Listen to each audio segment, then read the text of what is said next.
नमस्कार। जय मिथिला जय बिहार। आप देख रहे हैं मिथिला समाचार ऑन द यूट्यूब चैनल।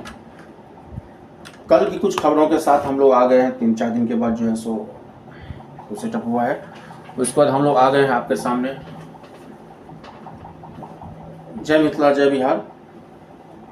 अहाँ सब देख रहे हैं मिथिला समाचार Manish Kumar money on the YouTube channel, Manish Kumar money on the Facebook, /news Facebook, Anjali Jha and Mithila समाचार यूट्यूब फेसबुक का संगे संगे मिथिला मनीष झा इंस्टाग्राम।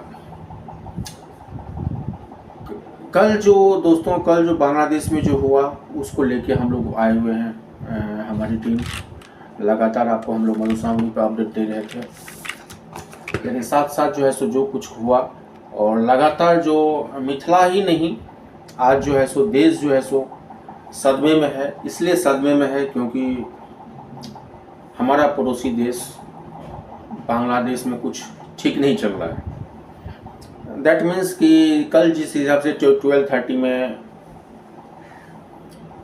हुआ, उसके बाद शेख हसीना जो लगातार 5 बार जो है सो प्राइम मिनिस्टर उम्मीदवार पदभार पे थी, 45 साल का कैरियर 45 मिनट में समाप्त हो गया। उनको देश छोड़ना पड़ गया।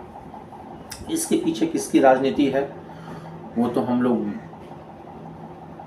कहीं न कहीं, जहां दाल पक रही है, सिस्टम, जिस सिस्टम पे हम लोग बात कर रहे हैं और लगातार जो सुर्खियों में जो आई और लगातार जो सुर्खियों में जो रहा, लेकिन जो आए दिन जो घटनाक्रम बांग्लादेश में चल रहा था, कहीं न कहीं इससे किसको बेनिफिट होगा? पाकिस्तान को,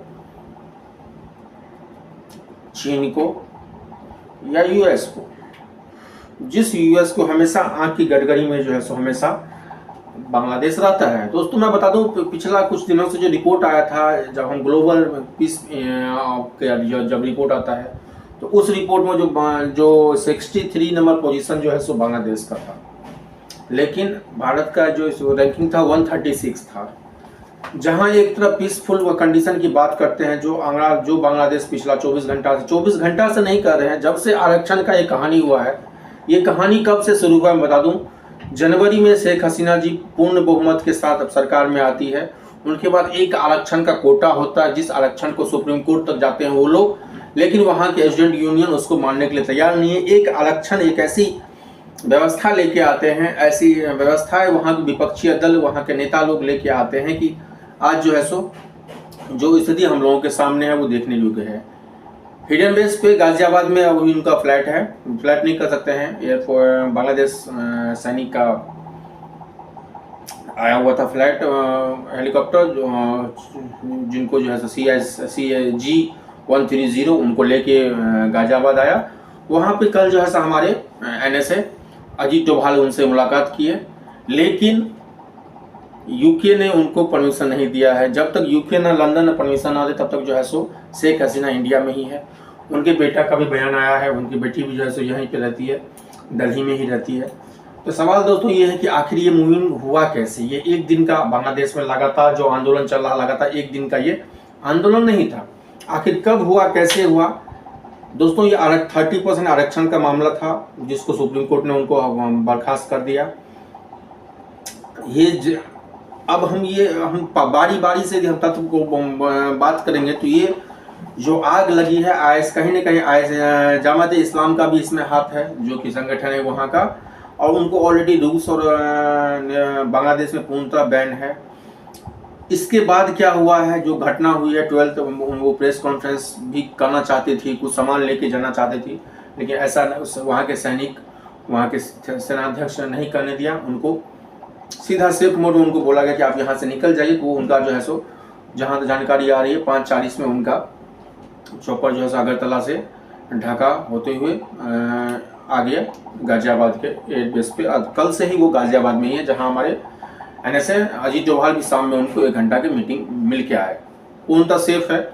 दिल्ली एयरपोर्ट से अच्छा एयरबेस है गाजियाबाद का एयरबेस। ये सेफ जोन से इसलिए बोला जाता है क्योंकि लगातार जिस हिसाब से वहाँ पे हो रहा है, लेकिन शेख हसीना को वहाँ से निकलने के बावजूद भी बांग्लादेश सेफ है नहीं है।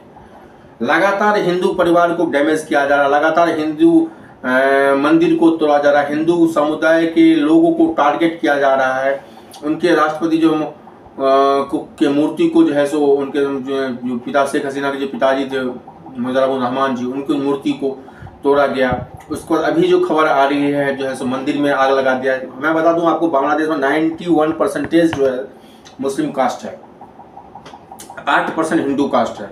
लेकिन जब 1971 में जब अलग हुआ था उस टाइम जो है सो हिंदू कास्ट 23 पार था, लेकिन आज जो है सो हिंदू अस्तित्व में वहाँ आ गया है। लेकिन इसी के बीच ममता बनर्जी वेस्ट बंगाल सीएम इसलिए हाई अलर्ट पे है, बीएसएफ हाई अलर्ट पे, क्योंकि मैं बता दूं आपको भारत की जो सीमा है बांग्लादेश में, अब उसमें वेस्ट बंगाल का जो है सो 4500 किलोमीटर में से 2000 समथिंग किलोमीटर जो है सो बांग्लादेश से ही सटा हुआ है बंगाल का, तो काफ़ी संगीन है। बीएसएफ हाई अलर्ट पे है, एयरफोर्स हाई अलर्ट पे है।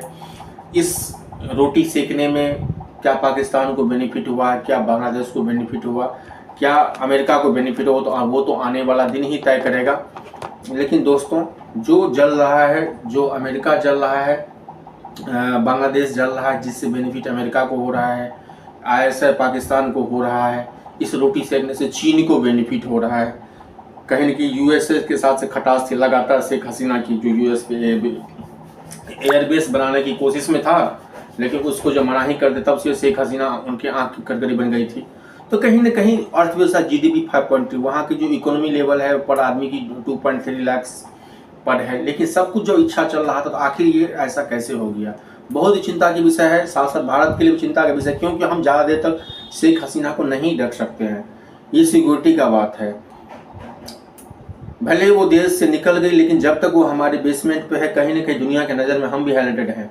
ऐसे नेशनल दोभाल के साथ साथ जो है सो कैबिनेट की भी मीटिंग आज चल रही थी, कल हुआ है, आज भी सर्वदलीय बैठक है, प्रधानमंत्री ने सर्वदलीय बैठक बुलाया है। लेकिन सवाल दोस्तों एक शेख हसीना का नहीं है, ऐसे कट्टरपंथियों की है जो अपने प्रधानमंत्री की कुर्सी को, प्रधानमंत्री को मूर्ति को, प्रधानमंत्री की हाउस को ऐसे सेल्फी ले रहे थे जैसे कि उन्होंने बरकत इस्मा खान। संसद भवन में भी लोग कूद रहे थे, सोफा पे लोग कूद रहे थे, माइक में हेलो हेलो कर रहे थे, संसद भवन से लेके रोड तक, यहाँ तक जो है सो अभी जो पूर्व क्रिकेटर थे मुशर्रफ जी रहमान, उनको जो है सो घर में आग लगा दिया गया है। जितने भी शेख हसीना के पार्टी के जो है सो आवामी लीग के जो नेता लोग थे, उनके घर में आग लगा दिया गया है। कहीं न कहीं ये उपद्रव्य है नहीं किसी पॉलिटिक्स से कहीं, लेकिन सेना ने बोला है कि 24 घंटे 48 घंटा के अंदर में हम लोग जो है कमान संभाल लेंगे, एक नई सरकार का गठन होगा। क्या सेना के हाथ में बांग्लादेश होगा? तख्ता पलट जो हो गया है, इसकी गुंजाइश किस हिसाब से होगी, सवाल या निशान यह भी है। सिस्टम पे भी सवाल निशान है। जो 5 बार की प्राइम मिनिस्टर चुने हुए, आखिर उनको 15 मिनट 20 मिनट में बिना कुछ ज़्यादा प्रेस कॉन्फ्रेंस के हुए वो चाहती थी कि देश के नाम से हम एक संदेश जारी करें, देश के लोगों को हम संबोधित करें, देश के लोगों को हम जो है सो एक मैसेज दे, लेकिन वो सेना ने उनको नहीं देने दिया। बल्कि यहाँ तक वो चाहती थी कि 30 बॉक्स उनका लगेज था वो ले जाना चाहती थी, लेकिन वो नहीं।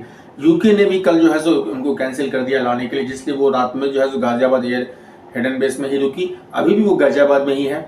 लेकिन सवाल दोस्तों ये है कि शेख हसीना, जिसकी वहाँ की जनताओं ने इतना प्यार दिया, 5-5 बार उनको प्राइम मिनिस्टर बनाया, आखिर वो ऊपर दबी है, वो पाकिस्तान प्रेम, आईएसआई एजेंडा, चीन प्लस अमेरिका, जो तीनों देश लगे हुए थे इस हिसाब से बांग्लादेश को जलते हुए छोड़ देने के लिए। क्या यदि शेख हसीना से समस्या था तो शेख हसीना तो कल निकल गई, आखिर फिर बांग्लादेश क्यों जल रहा है? ढाका से लेके जो है सो ऐसे ऐसे विजुअल आ रहे हैं दोस्तों सामने कि आपको जो है हिंदू परिवार को अटैक किया जा रहा है, हिंदू मंदिरों को तोड़ा जा रहा है। कहीं न कहीं ये क्या देशभक्ति है? किसी की भी सरकार बन जाए, आज शेख हसीना के बदले में जो नाम आ रहा है यूसुफ जी को नोबेल पुरस्कार है, वो उनको किसी को प्राइम मिनिस्टर बनाया जाए, लेकिन देश की क्षति, अरबों रुपये की क्षति हुई है। बसेस, ट्रेन, कोलकाता जाने वाली जितनी भी, कोलकाता टू ढाका जाने वाली जितनी भी ट्रेनें थी सबको कैंसिल कर दिया गया। एयर इंडिया जितनी भी फ्लाइट थी ढाका जाने वाली कैंसिल कर दिया।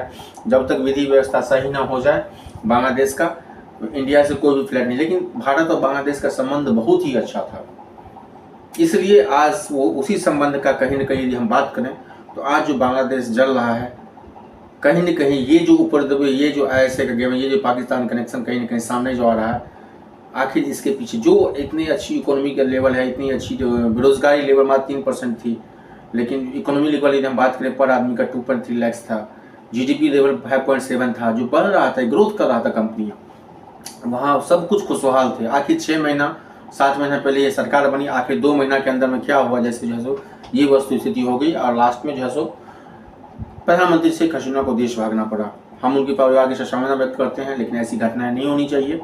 लेकिन जहाँ जहाँ लोकतंत्र है, लोकतंत्र में सबको अधिकार है अपने बातों रखने का, लेकिन ये अधिकार क्षेत्र नहीं कहता है कि आप किसी भी प्राइम मिनिस्टर को इस तरह से देश भागा जाए। देश भागने के बावजूद भी जो है सो उनकी देश को जलाया जाए, बहुत ही निंदनीय घटना है। हम उनकी निंदा करते हैं, लेकिन ये निंदा से नहीं होगा, क्योंकि ये जो कहानी है ये एक दिन से नहीं हुआ है।